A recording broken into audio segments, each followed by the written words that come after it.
Okay, so I'm gonna treat this like you guys have never seen it before. We're gonna go from the start and all the way to the end of the day. And that's how I normally show how to use this guy. As we talk about startup at the beginning of the day, what that looks like. And then we talk about what to do in between patients, so how to maintain the unit as we switch over from room to room. And then what it looks like to shut it down and shut it down properly for the night. So that's kind of where I like to, and how I like to teach, is kind of that organic feel of your entire day, what it would actually look like, okay? So we'll pretend for just a moment that this guy is empty and sitting somewhere dry, okay? Because every night you should be emptying this bottle out and just kind of let it drip dry. You don't have to scrub it or wash it or anything like that, because this is internally, it's a clean environment. You shouldn't be having to scrub it with soap and water. Make sense? One thing you don't want to do actually is lose a lot of this seal that probably used to be on here. There's not much on here anymore. There's usually this real nasty looking goopy stuff, kind of clear but kind of goopy. That's a good thing. We want that on there. That's a food grade silicone that helps this seal be much more tight. So if you've ever wiped that off, which it looks like it might have just either got wiped off over time or somebody may have just cleaned this thing one night, we want to put some more of that back on there. That's also something you can get off of Amazon. We don't sell it at Brasseler, but it's just, if you type in food grade silicone, you can get a little tube that'll probably last you forever. And then you just take a gloved finger and just kind of smear it all inside the inside lip here. Okay, so once we have some of that food grade silicone, we'll just kind of smear it all inside this inside lip. You know, because there's a little groove right there. Just go right into that groove. And that'll get it all over the O-rings, and it'll just have a much better seal. If you guys are getting all your cases done and you're not experiencing anything too drastic, then it probably still has a decent seal. Sorry, you said, what's it called? Food grade silicone, yeah. So what kind of water are we supposed to put in there? Distilled. Bottled distilled. For both? For both. You got it. This one's a little less crucial, but even still, just for good habits, I say put bottled distilled water in both. Like I wouldn't go risking putting like tap water or. The previous person who came here in the beginning told us to put sterile water. Yeah, and I don't know. I've heard a little bit about the person, I guess, that came here to train you previously, but I wasn't on when they were. I think they already left the company before I did, before I jumped on. So I'm just going to show you all the right stuff today.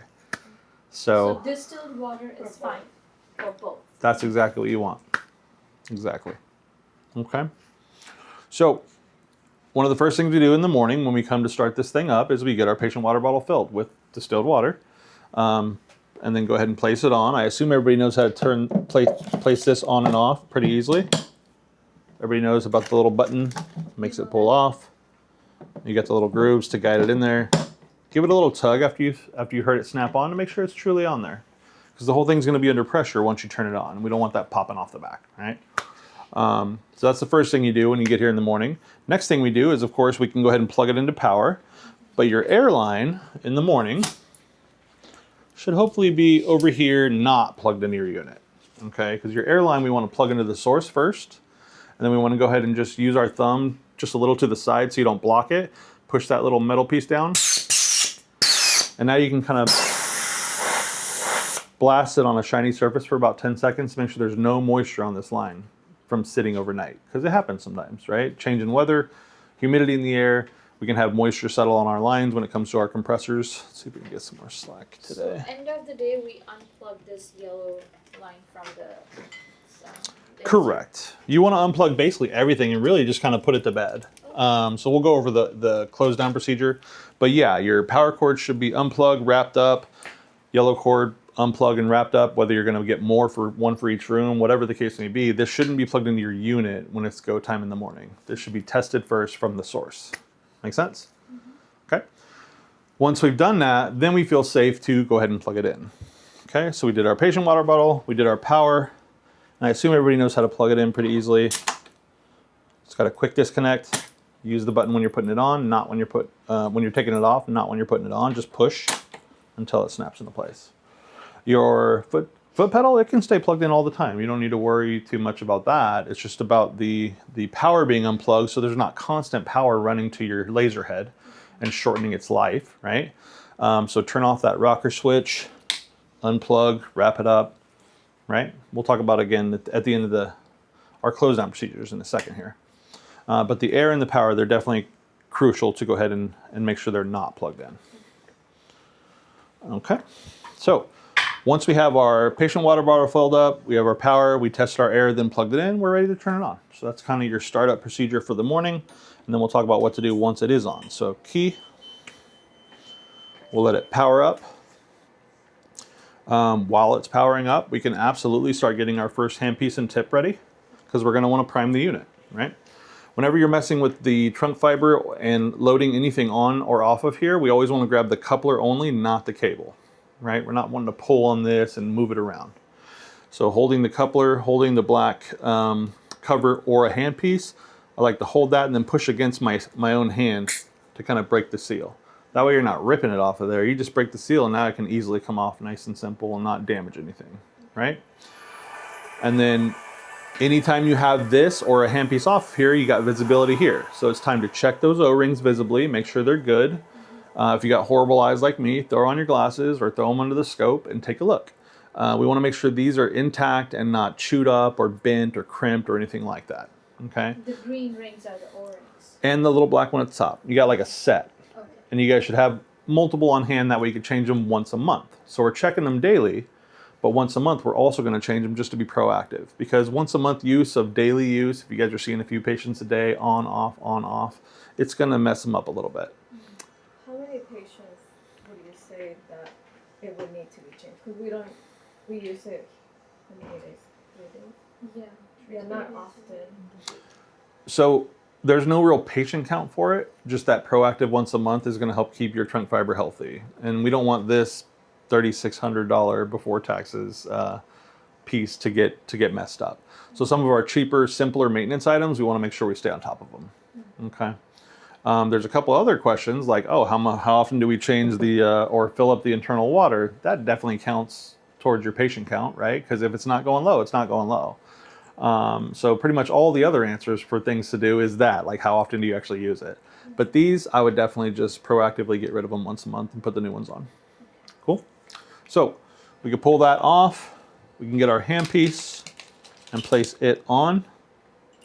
Should snap all the way into place. If you're ever noticing like gaps right here, like it happens a lot, then I would let the rep know or let support know. We'll talk about how to contact support in a second, and let them know my handpiece isn't sitting down. Because if it's not, then you don't have a seal, and then you have water going all kinds of places that it shouldn't. Right? That one snapped in really nice. So I don't know if that potentially what was the issue with the other handpiece. It's hard to say. Is there one of those handpieces broken? Or one of those two? Yeah, one was leaking. Okay. So yeah, it's definitely a good idea to figure out why it's leaking when you first start seeing it leaking, and that way you can switch over to another handpiece if it's doing great. But if the other one's leaking, let's try to call support and figure out why, because if it was leaking and we kept using it, then you could have potentially got water up this shaft and into Yeah, this there red was window. water in that. That's why the rep told me to not use that one. Yeah. Do we know which one is that handpiece? I already took it away. Oh, so we have two new handpieces. No, we only have one. Because you have two here, but are That was these? the broken one. This one's the broken one? That Okay. one's the one that leaks. Okay. So this is one we definitely won't want to use then. And they're not repairable, unfortunately.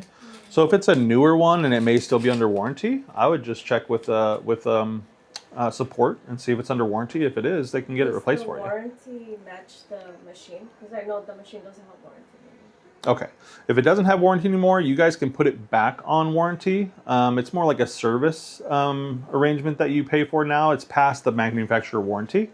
But if you have BioLays, the people who manufacture this, they can come out and do a quick check, make sure everything's good to go. You pay a fee, and then it's back on warranty. And it's nice to have. Definitely nice to have that warranty, but that'll be up to you guys if you want to reinstate that or not. Okay. So once we put our handpiece on, the next thing would be to put a tip on. It looks like you already had one on here. So whenever we have tips on or just sitting around or anything like that, just know that these guys are really fragile. Okay, it can already have a bunch of little microfractures in it. So the next thing we don't want to do, including using bad O-rings or a bad handpiece, is we don't want to use a bad tip. Basically, the laser flow should always be going out from the head through the trunk fiber cable, hit the mirror, and reflect out, right? Anything that can potentially make that laser bounce back in can start to damage the mirror first, and you'll have like pock marks and scorch marks that can't be fixed. And that eventually will make it reflect back downward, back into the trunk fiber cable. Okay, so we're always making sure everything's intact, and I'm going to show you a real simple way to make sure everything's intact when you first put a tip on for the day, and when you switch tips throughout the day.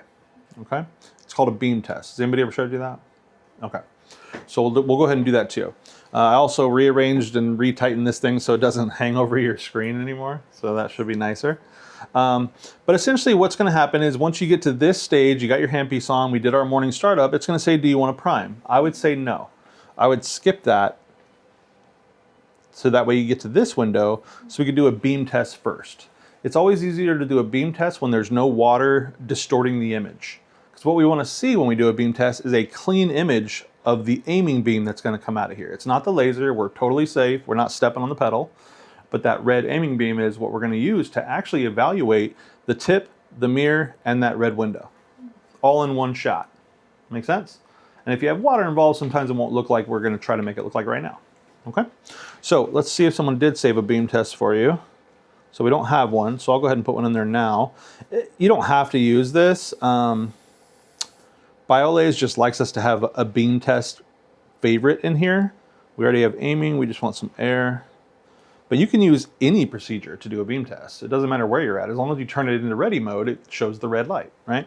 So I just like saving these though, because BioLays likes to see it if they come in and do any kind of work on your unit. So we'll just kind of put that in there. But you guys don't have to come here to do it. If I can spell here.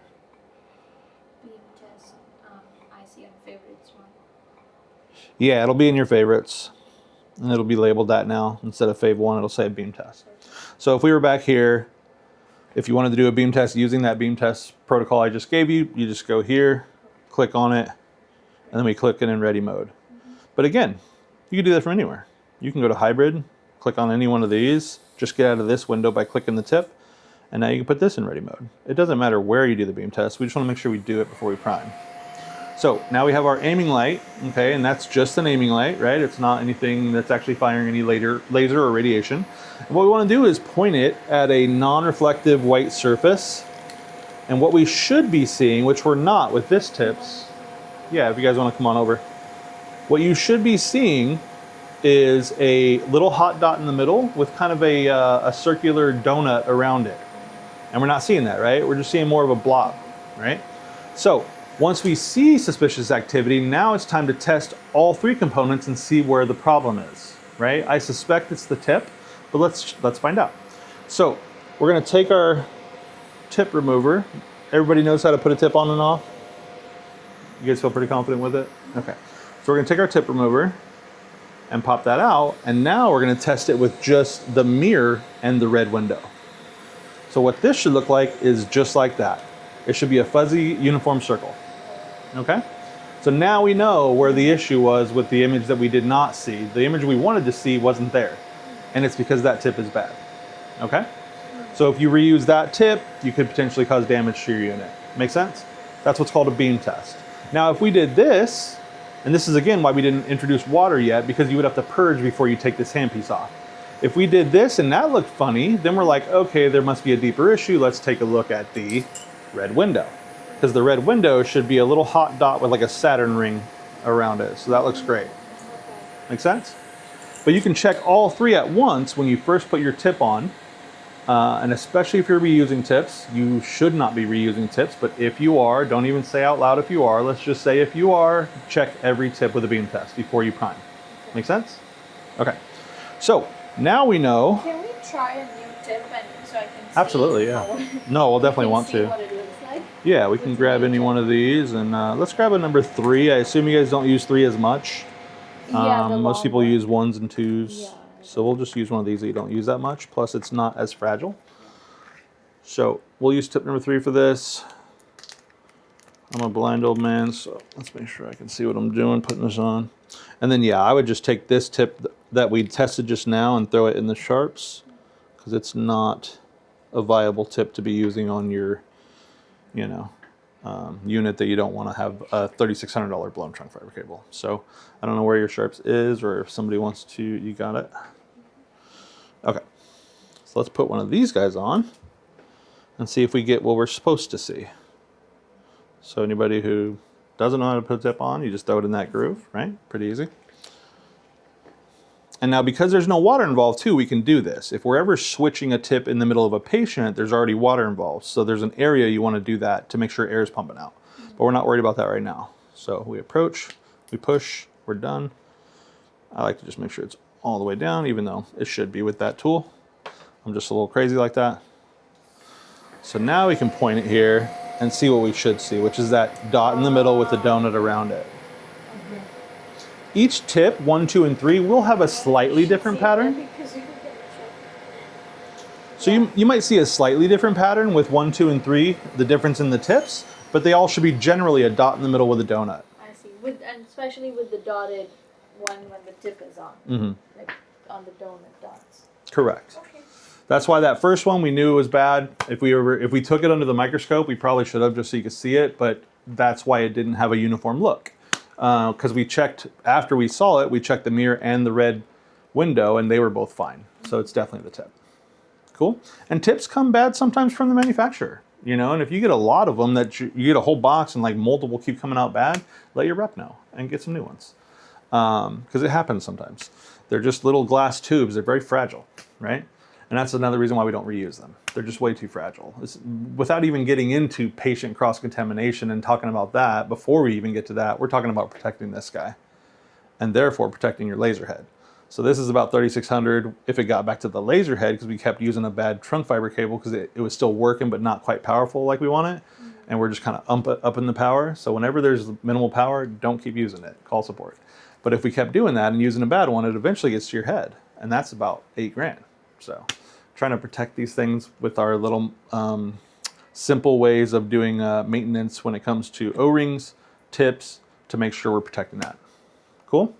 So now that we've done all that testing, we feel confident to prime, okay? And you're already in a great spot to prime. I mean, you could prime from any procedure just like you can do a beam test from any procedure. So we'll just click on our little handpiece icon, put this over a cup, and prime. And that came out right away, which means it was still primed. I know you guys had mentioned, because I said, is it turned off? Does that mean it's been purged? And we said, yes, it's been purged. It definitely wasn't purged, okay? And that's okay for your work day. You can leave it primed all day. There's nothing wrong with that. Just make sure when you're powering it down at night, you are purging this. It shouldn't sit for long periods of time with water at the lowest point of this trunk fiber cable. Even with distilled water at 0 parts per million, it's eventually going to start, you know, gathering up whatever particles and whatever it can do over time.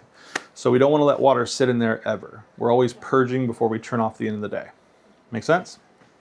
So we'll hit check mark, get out of this screen, and then we can just go back and it's ready for the dock. So as assistants, that's all you're doing. Patient water bottle, power, checking the air source first, then plugging, power on, skip the prime screen, get a tip and handpiece on there and do a beam test, right? And it doesn't have to be just any random tip. You guys know what your doctor's like, right? So put the tip on you know they're going to use and do that beam test. That way they're ready to go. Because after the beam test is confirmed and good, you can prime it. So that's your daily startup. Pretty easy?